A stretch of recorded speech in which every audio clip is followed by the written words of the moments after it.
সুপ্রিয় শিক্ষার্থীরা, কেমন আছো তোমরা সবাই? আশা করি ভালো আছো। অনেকদিন পর আবার তোমাদের সাথে পদার্থবিজ্ঞান ক্লাসে ফিরে আসলাম। আজকে আমরা যে টপিকগুলো নিয়ে আলোচনা করব সেগুলো হচ্ছে স্বরকম্পন বা বিট এবং বিট গঠনের কৌশল, বিট সংখ্যার সমীকরণ বা বিটের সমীকরণ এবং বিটের ব্যবহার। বিট সংক্রান্ত বিষয়গুলো নিয়ে আজকে আলোচনা এবং তরঙ্গ অধ্যায়ের সর্বশেষ যে ইম্পর্টেন্ট টপিক সৃজনশীল প্রশ্নের জন্য, সেটা হচ্ছে স্বরকম্পন বা বিট।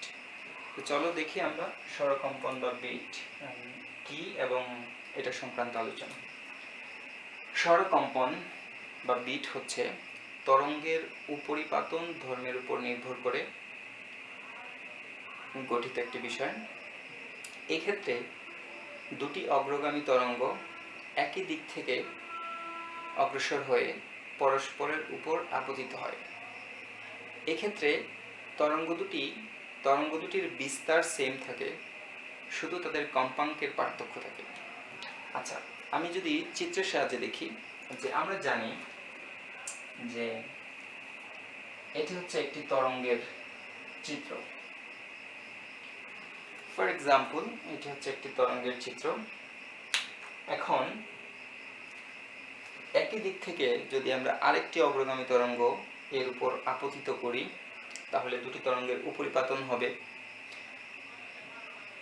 এই তরঙ্গটির কম্পাঙ্ক যা হবে তার চেয়ে দ্বিতীয় তরঙ্গটির কম্পাঙ্ক একটু পার্থক্য থাকবে। পার্থক্য খুব বেশি হবে না, 10 হার্টজের মধ্যে। এর চেয়ে বেশি হলে বিট শোনা যায় না।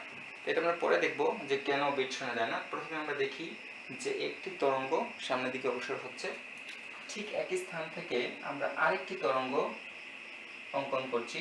এটা হচ্ছে ড্যাশ ড্যাশ রেখা দিয়ে আমরা অঙ্কন করব। একটু পার্থক্য থাকবে, বিস্তার সেম হবে। তরঙ্গের বিস্তার সেম, অর্থাৎ উপর নিচে যাওয়ার ক্ষেত্রে তরঙ্গটি এইভাবে। এখানে আমরা দুটি অগ্রগামী তরঙ্গ অঙ্কন করলাম। তার মধ্যে একটি হচ্ছে কন্টিনিউয়াস লাইন বা চলমান রেখা, আর একটি হচ্ছে গিয়ে ভগ্ন রেখা বা ডিসক্রিট লাইন দিয়ে আমরা অঙ্কন করলাম। দুটি তরঙ্গের বিস্তার সেম। বিস্তার সেম বলতে কি বুঝি আমরা? যে সাম্যাবস্থান থেকে উপরের দিকে অথবা নিচের দিকে তাদের দূরত্ব সেম হবে, কিন্তু তাদের কম্পাঙ্কের পার্থক্য আছে। কম্পাঙ্কের পার্থক্য হলে পর্যায়কালের পার্থক্য হয়, আর পর্যায়কালের পার্থক্য হলে সেখান থেকে তরঙ্গ দৈর্ঘ্যেরও পার্থক্য হয়। আমরা কিভাবে বলতে পারি যে কম্পাঙ্কের পার্থক্য? একটি তরঙ্গ যার কম্পাঙ্ক বেশি, সে 1 সেকেন্ডে অনেকগুলো কম্পন দিবে। আর আরেকটি তরঙ্গ যার কম্পাঙ্ক কম, সেও 1 সেকেন্ডে তার চেয়ে কম সংখ্যক কম্পন দিবে। যেখানে এই তরঙ্গটির কম্পাঙ্ক বেশি, সেখানে এটি কম্পন দিল দুটি পূর্ণ কম্পন। এখানে একটি পূর্ণ কম্পন, এখানে আরেকটি পূর্ণ কম্পন। আর যেটির তরঙ্গ দৈর্ঘ্য বেশি বা কম্পাঙ্ক কম, সেটি একই সময়ে সে 1.5টি কম্পন সম্পন্ন করবে। তাহলে দেখা গেল যে এভাবে কম্পাঙ্কের পার্থক্যের কারণে যে তরঙ্গের কম্পাঙ্ক হবে বেশি, সে অল্প সময়ের মধ্যে বেশি কম্পন দিবে, আর যে তরঙ্গের কম্পাঙ্ক হবে কম, সে বেশি সময়ের মধ্যে কম্পন দিবে। এভাবে করতে গেলে তরঙ্গ দুটি কখনোই একসাথে যাবে না। যাওয়ার পথে প্রথমে একসাথে ছিল, পরে ধীরে ধীরে তরঙ্গ দুটি পরস্পর থেকে আলাদা হয়ে যাবে। এখানে এসে দেখা যায় যে একটি তরঙ্গের বিস্তার হবে প্লাস এ, আর নিচের তরঙ্গের বিস্তার হচ্ছে মাইনাস এ। আবার এই স্থানে আমরা যদি দেখি, প্রথম তরঙ্গের বিস্তার হচ্ছে প্লাস এ, দ্বিতীয় তরঙ্গেরও বিস্তার হচ্ছে প্লাস এ, উভয় তরঙ্গের বিস্তার হচ্ছে প্লাস এ। তরঙ্গের উপরিপাতনের ফলে এখানে লব্ধি বিস্তার তাহলে কি হবে? প্লাস এ আমরা যদি যোগ করি তাহলে হবে 2a। এখানে যদি আমরা যোগ করি তাহলে প্লাস এ মাইনাস এ যোগ হয়ে হবে 0। তাহলে দেখা যাচ্ছে এই স্থানে তরঙ্গটির বিস্তার হবে সর্বোচ্চ, অর্থাৎ জোরালো শব্দ শোনা যাবে। আর এখানে তরঙ্গের বিস্তার হবে সর্বনিম্ন বা জিরো, সেজন্য এখানে কোনো শব্দই শোনা যাবে না। তরঙ্গটিকে যদি আমি আরো সামনের দিকে অগ্রসর করি, তাহলে দেখা যাবে সামনে আরেকটি আমরা এরকম 2a পাবো, আবার আরেকটি 0 পাবো। অর্থাৎ একটি নির্দিষ্ট ইন্টারভাল, নির্দিষ্ট টাইম ইন্টারভাল বা সময় পর পর আমরা একটি উচ্চ শব্দ পাবো, আবার একটি নিঃশব্দ পাবো, আবার একটি উচ্চ শব্দ পাবো, আবার একটি নিঃশব্দ পাবো। এভাবে শব্দের তীব্রতার যে হ্রাস বৃদ্ধি হচ্ছে, সর্বোচ্চ থেকে সর্বনিম্ন, আবার সর্বোচ্চ, আবার সর্বনিম্ন, এই যে হ্রাস বৃদ্ধি, তাকেই বলবো স্বরকম্পন বা বিট। অনেক ব্যাখ্যা করে বললাম। যদি সংজ্ঞা আসে স্বরকম্পন বা বিট কাকে বলে, 1 মার্কের প্রশ্ন, তাহলে আমরা বলবো সমান তীব্রতার এবং প্রায় সমান কম্পাঙ্কের মান প্রায় সমান, একটু পার্থক্য থাকবে, সেজন্য আমি বললাম প্রায় সমান তীব্রতার ও প্রায় সমান কম্পাঙ্কের দুটি তরঙ্গ পরস্পরের উপর আপতিত হলে উপরিপাতনের ফলে তীব্রতার যে পর্যায়ক্রমিক হ্রাস বৃদ্ধি হয়, তাকেই বলা হয় স্বরকম্পন বা বিট। ঠিক আছে, আমরা সংজ্ঞাটা দেখলাম এবং কিভাবে বিট সৃষ্টি হয় সেটা আমরা দেখলাম। আর বিট সৃষ্টির ফলে যে লব্ধি তরঙ্গটা হবে, সেই লব্ধি তরঙ্গটাকে যদি আমি, অর্থাৎ টোটাল যে দুটি তরঙ্গ মিলে যে লব্ধি তরঙ্গ পাওয়া যাবে, সেটাকে যদি আমরা দেখি, তাহলে সেটা এইভাবে হবে। এখানে হবে বিস্তার সর্বোচ্চ, তারপর ধীরে ধীরে বিস্তার কমে এখানে 0, তারপর আবার বাড়তে বাড়তে এক সময় গিয়ে সর্বোচ্চ। এখানে রেড কালার লাইন দিয়ে আমরা দেখাচ্ছি যে লব্ধি তরঙ্গ কেমন হবে, দুটি তরঙ্গের লব্ধি কেমন হবে। আচ্ছা, তাহলে এখানে সর্বোচ্চ, এখানে জোরালো শব্দ শোনা যাবে, এখানে কোনো শব্দ শোনা যাবে না, এখানে আবার জোরালো শব্দ শোনা যাবে। তো আমরা একই সাথে দুইটা জিনিস এক্সপ্লেন করলাম, একটা হচ্ছে স্বরকম্পন বা বিট কি, এবং বিট কিভাবে গঠিত হয় বা গঠনের কৌশল কি আমরা আলোচনা করলাম।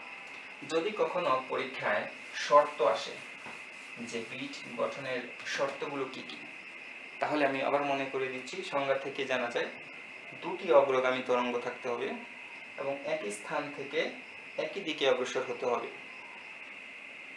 এবং এদের বিস্তার একই হতে হবে, কিন্তু কম্পাঙ্কের একটু পার্থক্য থাকতে হবে এবং তা খুব বেশি নয়, 10 হার্জের বেশি নয়। তাহলে এরা উপরিপাতনের ফলে বিট সৃষ্টি হবে। এই কয়েকটা বিষয় হচ্ছে বিটের গঠনের শর্তগুলো। আচ্ছা, আমরা এখন চলে যাই বিট সংখ্যার যে সমীকরণ বা বিটের যে সমীকরণ, সেটাতে আমরা চলে যাই। আমরা গিয়ে একটা সমীকরণ প্রতিষ্ঠা করার চেষ্টা করি। আমাদের চিত্রটা মুছতে হলো, কিন্তু এই চিত্রটা দরকার ছিল, কারণ এই চিত্রের মধ্যে আমরা দুটি অগ্রগামী তরঙ্গ চিন্তা করেছিলাম। ধরি যে প্রথম যে তরঙ্গটি আছে,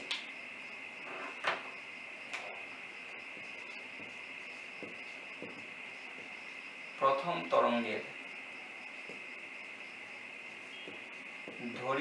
তরঙ্গের কম্পাঙ্ক f1 এবং দ্বিতীয় তরঙ্গের কম্পাঙ্ক হচ্ছে f2। কম্পাঙ্কের একটু পার্থক্য আছে, সেজন্য f1 f2 দুটি অগ্রগামী তরঙ্গ। তাহলে উভয় তরঙ্গের সমীকরণ হবে, প্রথম তরঙ্গের জন্য অগ্রগামী তরঙ্গের সমীকরণ আমরা জানি। অগ্রগামী তরঙ্গের সমীকরণ যখন আমরা পড়েছিলাম, তখন আমরা বেশ কয়েকটা প্যাটার্ন দেখেছিলাম। তার মধ্যে একটা প্যাটার্ন আছে যেখানে হচ্ছে a sin 2π f1t plus delta, এরকম ছিল। যেহেতু আমি তরঙ্গটা মুছে দিলাম, কিন্তু তরঙ্গটা দরকার ছিল, যেহেতু দুটি তরঙ্গ একই স্থান থেকে একই দশায় সৃষ্টি হয়েছে, সেজন্য তরঙ্গ দুটির মধ্যে দশা পার্থক্য নাই বললেই চলে। আমরা এখানে দশা পার্থক্যটাকে মুছে দিব, শুধু আমরা 2π f1t টাকে রাখবো। এটা হচ্ছে প্রথম তরঙ্গের সমীকরণ।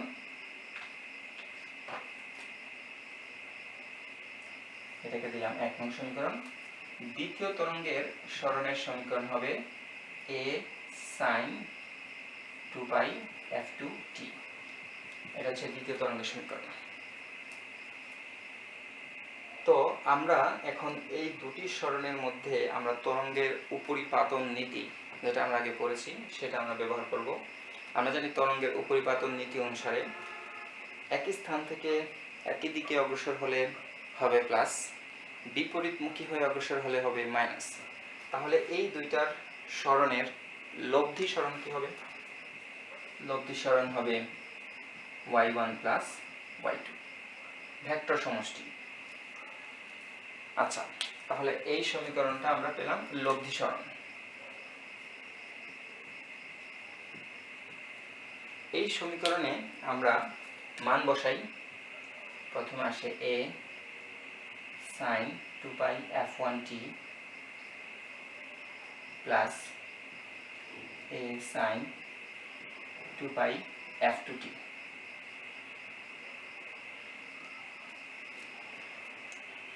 উভয় সমীকরণের মধ্যে a কমন আছে, আমরা এটা কমন নিতে পারি।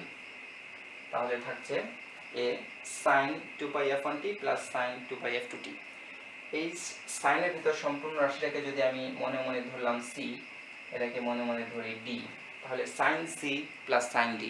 ট্রিগোনোমেট্রির একটা সূত্র আছে, sin c plus sin d সমান 2 sin c plus d by 2 cos c minus d by 2। আমি সূত্রটা লিখে দিই, 2 sin c plus d by 2 cos c minus d by 2।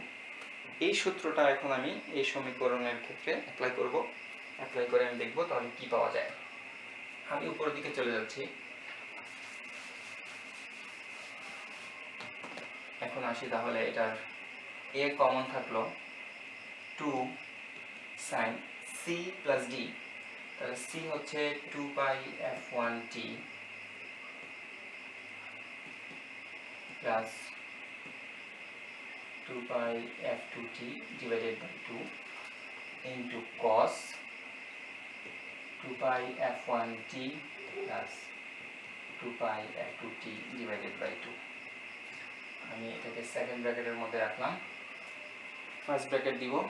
উভয় সমীকরণের এখানে আমি দেখতে পাচ্ছি 2 pi t কমন আছে। আমরা সামনের দিকে 2 pi কমন নিচ্ছি, তাহলে 2 pi কমন চলে গেল। পিছনের দিকে কমন নেওয়া যায়, পিছনের দিকে আমি t কমন নিচ্ছি, তাহলে একটা সহজ ফরম্যাটে চলে আসলো। 2 sin 2 pi into f1 plus f2 divided by 2 into t cos, এখান থেকে আমরা 2 pi কমন নিচ্ছি, তাহলে 2 pi চলে গেল। t পিছন দিকে কমন নিব, এখানে মাইনাস হবে into t। সমীকরণটা দাঁড়ালো এরকম, 2 pi কমন নিলাম সামনের দিকে, t কমন নিলাম পিছনের দিকে, 2 pi কমন নিলাম সামনের দিকে, t কমন নিলাম পিছনের দিকে। এই 2টাকে আমরা সামনে নিয়ে আসতে পারি, তাহলে 2a ব্র্যাকেট উঠাই দিই। এখন এরকম থাকলো। এই সমীকরণটাকে আমরা চাইলে এভাবে রাখতে পারতাম, কিন্তু এটাকে আমরা একটু ফরম্যাটে নিয়ে আসবো। মনে আছে কিনা, আমরা দেখেছিলাম লাল কালি দিয়ে অঙ্কন করা ছিল লব্ধি সমীকরণ। এরকম লব্ধি সমীকরণটার যে রূপ দেখা যায় সেটাও একটা অগ্রগামী তরঙ্গ, আর অগ্রগামী তরঙ্গের মধ্যে সবসময় সাইন থাকে। যেহেতু অগ্রগামী তরঙ্গের মধ্যে সবসময় সাইন থাকে, আর এটা হচ্ছে লব্ধি তরঙ্গের সরণের সমীকরণ, সুতরাং আমরা সাইনটাকে রাখবো, কসটাকে আমরা কমন নিয়ে যাব সামনে। তাই আমরা লিখতে পারি 2a cos 2 pi f1 minus f2 into t divided by 2 into sin 2 pi f1 plus f2 into t divided by 2। এই সম্পূর্ণ রাশিটাকে আমি একটি ধ্রুবক ধরব। কেন ধ্রুবক ধরব বলছি, কারণ লব্ধি তরঙ্গটি হচ্ছে অগ্রগামী তরঙ্গ, আর অগ্রগামী তরঙ্গের মধ্যে শুধু সাইন থাকবে। শুধু সাইন যদি রাখি তাহলে বাকি সম্পূর্ণটা হয়ে যাচ্ছে একটি ধ্রুবক, যেটা হচ্ছে বিস্তার, লব্ধি বিস্তার a। এবং এই সম্পূর্ণটাকে যদি আমি a ধরি তাহলে থাকছে শুধু sin 2 pi f1 plus f2 into t divided by 2। এটি হচ্ছে বিটের ফলে সৃষ্ট লব্ধি তরঙ্গের সমীকরণ, যেখানে বিস্তারকে এ ধরা হয়েছে। এই যে বিষয়গুলো আমরা গাণিতিকভাবে দেখলাম, এগুলো পরীক্ষায় আসে না, এগুলো জাস্ট আমরা একটি সমীকরণে পৌঁছার জন্য। এখান থেকে আমরা পরবর্তীতে দেখব বিস্তারের মান সর্বোচ্চ কখন হবে, বিস্তারের মান সর্বনিম্ন কখন হবে, এই যে বিস্তারের মান সর্বোচ্চ সর্বনিম্ন কখন হবে, সেটা থেকে আবার গাণিতিক প্রশ্ন আসে বেশি। তো সেই জন্য আমরা এই বিস্তারটাকে আমরা বোঝার জন্য এতটুকু পর্যন্ত আমরা আসলাম। এখন তাহলে আমরা চলে যাই যে মেইন আলোচনায়, বিস্তার। এই বিস্তারের মান আমরা দেখেছি সর্বোচ্চ হতে পারে +-2a এবং সর্বনিম্ন হতে পারে 0। আচ্ছা, তাহলে আমরা লিখতে পারি যে এখানে a সমান ধরা হয়েছে 2a cos 2 pi f1 - f2 into t divided by 2। এটা a এর মান যখন সর্বোচ্চ হবে তখন a এর মান হওয়া উচিত +-2a। এখন আমরা এটাকে একটু এক্সপেনশন করব, বা এর পরিবর্তে লব্ধি বিস্তার এর পরিবর্তে এটা বসাই দিব, 2a cos 2 pi f1 - f2 into t divided by 2 equal to +-2a। আচ্ছা, এখান থেকে আমরা দেখতে পাচ্ছি যে সমীকরণের উভয় সাইডে 2a আছে। আমরা 2a যদি কাটি তাহলে এখানে থাকবে +-1 cos এর মান, এটা হচ্ছে cos একটা ত্রিকোণমিতিক অনুপাত, এর ভিতরে যা আছে সেটা হচ্ছে থিটা বা কোণ। cos থিটার মান +-1 কখন হতে পারে? cos 0 ডিগ্রির মান হয় +1, cos 180 ডিগ্রির মান হয় -1, আবার cos 360 ডিগ্রির মান হয় +1। তাহলে এখান থেকে আমরা লিখতে পারি +-1 হবে কখন? যখন হবে cos 0 degree, cos 180 degree, cos 360 degree and so on। উভয় পক্ষে cos আছে, আমরা যদি cos ক্যান্সেল করি তাহলে cos চলে গেল, রইল 0 ডিগ্রি, 180 ডিগ্রি, 360 ডিগ্রি। 180 ডিগ্রি কে লেখা যায় পাই, 360 ডিগ্রি কে লেখা যায় 2 পাই। 0 1 পাই 2 পাই, পরবর্তীটা হবে 3 পাই, তার পরবর্তীটা হবে 4 পাই, এভাবে করে n সংখ্যক পাই। তাহলে আমরা একটা প্যাটার্ন পেয়ে গেলাম যে সর্বোচ্চ হবে বা জোরালো শব্দ শোনা যাবে যখন কোণের মান 0 ডিগ্রি, পাই, 2 পাই, 3 পাই, পাই সংখ্যক পরপর। এখন আমাদের কাজ হচ্ছে কোণের মান বের করা নয়, আমাদের কাজ হচ্ছে সময়ের মান বের করা। সময়, আমরা এই সময়ের মানটা t এর মানটা আমরা বের করব। বিস্তারের মধ্যে আমরা দেখতে পাচ্ছি এখান থেকে অনেক সময় এমসিকিউ প্রশ্ন আসে যে বিস্তার, বিটের ক্ষেত্রে বিস্তার কিসের উপর নির্ভরশীল? বিস্তার, প্রতিটি তরঙ্গের বিস্তার তো সেম, এটা চেঞ্জ হচ্ছে না, শুধু এটা ধ্রুবক। প্রতিটি তরঙ্গের কম্পাঙ্ক চেঞ্জ হচ্ছে না, কম্পাঙ্ক ধ্রুবক, শুধু সময়ের মান পরিবর্তন হচ্ছে। সময়ের মান যত পরিবর্তন হচ্ছে বিস্তারের মানও পরিবর্তন হচ্ছে। তাহলে বিস্তার সময়ের উপর নির্ভরশীল, সেজন্য সময়টাকে আমরা ক্যালকুলেট করবো এখানে। অতএব আমরা যদি এখান থেকে টি বের করতে চাই, টি এখানে 2 পাই আমরা ক্যান্সেল করে দিই, ক্যান্সেল করে দিলাম। তাহলে এই পাশে পাই আছে, আচ্ছা পাইয়ের সাথে আমরা পাই ক্যান্সেল করি, তাহলে পাই ক্যান্সেল হয়ে থাকবে 1, এখানে থাকবে 2, এখানে থাকবে 3, এখানে থাকবে 4। অতএব শুধু f1 - f2 টাকে এটা নিচে ভাগ করে নিয়ে আসি। 0 কে যে কোনো জিনিস দিয়ে ভাগ করলে आंसर 0ই আসে। তাহলে প্রথমটা আসবে 0। 1 কে ভাগ করি f1 - f2 দিয়ে, 2 কে ভাগ করি f1 - f2 দিয়ে, 3 কে ভাগ করব f1 - f2 দিয়ে, এভাবে করে m divided by f1 - f2। তাহলে ফাইনালি আমরা t এর মান পেয়ে গেলাম সময়ের শুরুতে। এই যে আমরা এখানে বলছিলাম যে যখন t এর মান 0, সময় যখন জাস্ট শুরু হলো, তখনই আমরা একটা সর্বোচ্চ বিস্তার দেখতে পাবো, তো সর্বোচ্চ শব্দ শুনতে পাবো। তারপরে 1/f1 - f2 সেকেন্ড পর, তারপর 2/f1 - f2 সেকেন্ড পর, তারপর 3/f1 - f2 সেকেন্ড পর দ্বিতীয়, এভাবে প্রথম, দ্বিতীয়, তৃতীয়, চতুর্থ, এভাবে করতে করতে প্রতিটি জোরালো শব্দ শোনার সময়টা হচ্ছে এটা। তাহলে আমরা যদি দেখি যে একটি জোরালো শব্দ শোনার এবং পরবর্তী জোরালো শব্দ শোনার মধ্যবর্তী সময়ের পার্থক্য, তাহলে এটা মাইনাস এটা অথবা এটা মাইনাস এটা। তাহলে আমি যদি দেখি যে প্রথম জোরালো শব্দ এবং দ্বিতীয় জোরালো শব্দ, আচ্ছা আমি একটু এখানে মুছি, প্রথম জোরালো শব্দ ও দ্বিতীয় জোরালো শব্দ শোনার মধ্যবর্তী সময়ের পার্থক্য কত? 1/f1 - f2। প্রথম জোরালো শব্দ ও দ্বিতীয় জোরালো শব্দ ও তৃতীয় জোরালো শব্দ শোনার মধ্যবর্তী সময়ের পার্থক্য কত? উভয়ের লসাগু সেম, তাহলে 2 - 1 শুধু 1, 1/f1 - f2। চতুর্থ জোরালো শব্দ এবং তৃতীয় জোরালো শব্দ শোনার মধ্যবর্তী সময়ের পার্থক্য কত? 1/f1 - f2, কারণ 3 - 2 = 1। তাহলে আমরা দেখতে পাচ্ছি যে প্রতিটি জোরালো শব্দ একটি নির্দিষ্ট সময় পরপরই হচ্ছে, অর্থাৎ একটি জোরালো শব্দ শোনার 1/f1 - f2 সেকেন্ড পর আরেকটি জোরালো শব্দ শোনা যাবে, আবার 1/f1 - f2 সেকেন্ড পর আরেকটি জোরালো শব্দ, আবার 1/f1 - f2 সেকেন্ড পর আরেকটি জোরালো শব্দ। নির্দিষ্ট সময় ইন্টারভাল পর পর একটি জোরালো শব্দ শোনা যাবে। এটা সাউন্ড হবে এরকম, টুক টুক টুক টুক বিট। আচ্ছা, আমরা দেখলাম যে বিস্তারের মান সর্বোচ্চ হলে, অর্থাৎ জোরালো শব্দ শোনার সময় মধ্যবর্তী সময়, দুটি জোরালো শোনার মধ্যবর্তী সময়ের পার্থক্য দেখলাম।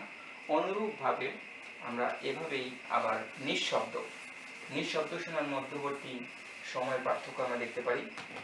সেক্ষেত্রে বিস্তারের মান হতে হবে 0। আচ্ছা, তাহলে আমরা দেখি একটু দ্রুত যে বিস্তারের মান যখন 0 হবে তখন আমরা লব্ধি বিস্তারের মান যখন 0 হবে তখন আমরা কোনো শব্দ শুনবো না, নিঃশব্দ। তাহলে এখান থেকে আমরা বলতে পারি বিস্তারের সমীকরণ আমরা জানি 2a cos 2πf1 - f2 into t divided by 2 equal to 0। এই পাশে 2π আছে, 2a আছে, 2a দিয়ে 0 কে ভাগ করলে 0ই থাকে, তাহলে cos এর মান থাকছে 0। cos এর মান কখন 0 হয়? যখন 90 ডিগ্রি হবে তখন। তাহলে আমি লিখতে পারি এখানে cos এর মান হবে, cos 90 ডিগ্রির মান হচ্ছে 0। আরো আছে, আমরা দেখতে পাই cos 270 ডিগ্রির মান হচ্ছে 0। আর যদি আমরা দেখতে চাই তাহলে হবে cos 540 ডিগ্রি এর মান 0। তাহলে এখান থেকে আমরা একটা প্যাটার্ন পাবো। উভয় পক্ষে cos আমরা কেটে দিই, তাহলে থাকছে কি cos 90 ডিগ্রি মানে হচ্ছে π/2, তারপর হচ্ছে 3π/2, তারপর হচ্ছে 5π/2। এখন এখান থেকে আমরা টিটাকে ক্যালকুলেট করি, তাহলে 2 কাটি, π ক্যান্সেল করে ফেলি, 1 3/2 5/2। এখন শুধু আমরা টি এর মানটা বের করব। টি এর মান বের করি, তাহলে অতএব টি সমান হবে 1/2 into f1 - f2, 3/2 into f1 - f2, 5/2 into f1 - f2। তাহলে এই সময়গুলো পর আমরা নিঃশব্দ শুনতে পাবো। এবং আমরা যদি দেখি যে প্রথম নিঃশব্দ শোনার পরে দ্বিতীয় নিঃশব্দ শোনার মধ্যবর্তী সময়ের পার্থক্য, এই দুটি সময়ের মধ্যবর্তী পার্থক্য কত, এটা থেকে এটা বিয়োগ করি, তাহলে 3 থেকে 1 বিয়োগ করলে আসবে 2, আর নিচের লসাগু সেম 2f1 - f2। উপরে 2 নিচে 2 যদি আমরা কাটি তাহলে আমরা পাচ্ছি 1/f1 - f2। আমরা দেখি দ্বিতীয় নিঃশব্দ এবং তৃতীয় নিঃশব্দ শোনার মধ্যবর্তী সময়ের পার্থক্য কত? 5 - 3 সমান আসবে 2, আর লসাগু হচ্ছে 2f1 - f2। তাহলে উপরে নিচে 2 কাটাকাটি করি, তাহলে আমরা পাচ্ছি 1/f1 - f2। আমরা এখানেও দেখতে পেলাম যে একটা প্যাটার্ন পাওয়া গেল যে একটি নিঃশব্দ শোনার পরবর্তী নিঃশব্দ শোনার মধ্যবর্তী সময়ের পার্থক্য হচ্ছে 1/f1 - f2, যা কিনা জোরালো শব্দ শোনার মধ্যবর্তী সময়ের পার্থক্যের সমান। সুতরাং আমরা বলতে পারি একটি জোরালো শব্দ হোক অথবা একটি নিঃশব্দ হোক, শোনার মধ্যবর্তী সময় দুটি জোরালো শব্দ বা দুটি নিঃশব্দ শোনার মধ্যবর্তী সময়ের পার্থক্য সেম, যেটাই হচ্ছে বিট। আচ্ছা, তাহলে এখান থেকে আমরা বলতে পারি যে 1/f1 - f2 এত সেকেন্ড পর শোনা যায় একটি জোরালো শব্দ, বা একটি জোরালো শব্দকে আমি বলতে পারি একটি বিট। অতএব প্রতি সেকেন্ডে বা 1 সেকেন্ডে শোনা যাবে 1/1/f1 - f2, যেটাকে লেখা যায় f1 - f2 এতটি বিট। প্রতি সেকেন্ডে শোনা যায় f1 - f2 বিট। এই যে প্রতি সেকেন্ডে যতগুলো বিট শোনা যায় তাকে বলা হয় বিট সংখ্যা। তাহলে এটাই হচ্ছে বিট সংখ্যা। সুতরাং আমরা লিখতে পারি বিট সংখ্যাকে n দ্বারা প্রকাশ করা হয়। n হচ্ছে নাম্বার অফ বিটস, সেটা হচ্ছে কার সমান? f1 - f2। এই সমীকরণটা করার ক্ষেত্রে আমরা f1 কে বড় ধরেছি, f2 কে ছোট ধরেছি, সেজন্য f1 - f2 হচ্ছে।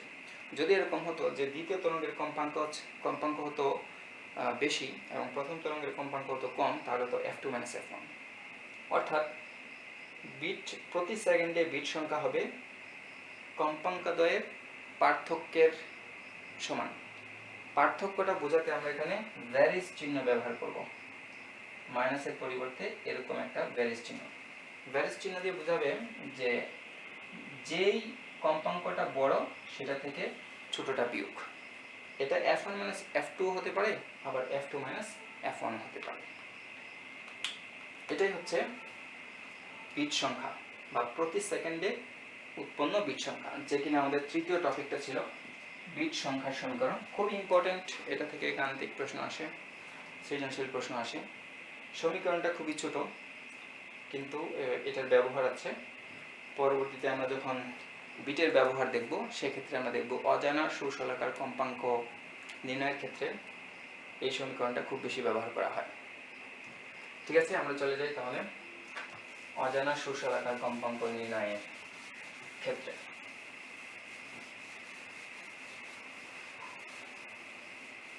এই সমীকরণটা আমাদের লাগবে, এই সমীকরণটা আমাদের খুবই ইম্পর্টেন্ট। এই সমীকরণ থেকে বিভিন্ন ধরনের প্রশ্ন আসতে পারে। একটি সুশলাকার কম্পাঙ্ক দিয়ে দিতে পারে, অপর একটি সুশলাকার কম্পাঙ্ক আমরা জানি না। একত্রে শব্দায়িত করলে প্রতি সেকেন্ডে কতটি বিট শোনা যায় সেই সমীকরণটা দিয়ে দিবে। তাহলে আমরা f1 এর মান জানি, n এর মান জানি, তাহলে f2 এর মান বের করতে পারবো। আর এটাই হচ্ছে ইম্পর্টেন্ট অজানা সুশলাকার কম্পাঙ্ক নির্ণয়ের জন্য। বিটের ব্যবহার যদি আমরা দেখি, তাহলে বিটের ব্যবহারের ক্ষেত্রে দুটি ব্যবহার আছে। একটি হচ্ছে অজানা ষোড়শলাকার কম্পাঙ্ক নির্ণয়,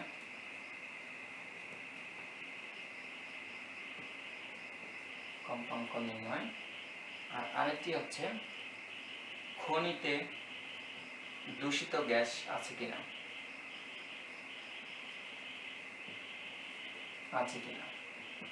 অনেক সময় 2 মার্কের প্রশ্ন হিসেবে এগুলো জানতে চাই, তো এজন্য এটা জানা একটু জরুরি যে কিভাবে আমরা অজানা সুশলাকার কম্পাঙ্ক নির্ণয় করব এবং কিভাবে খনিতে দূষিত গ্যাস আছে কিনা তা নির্ণয় করব।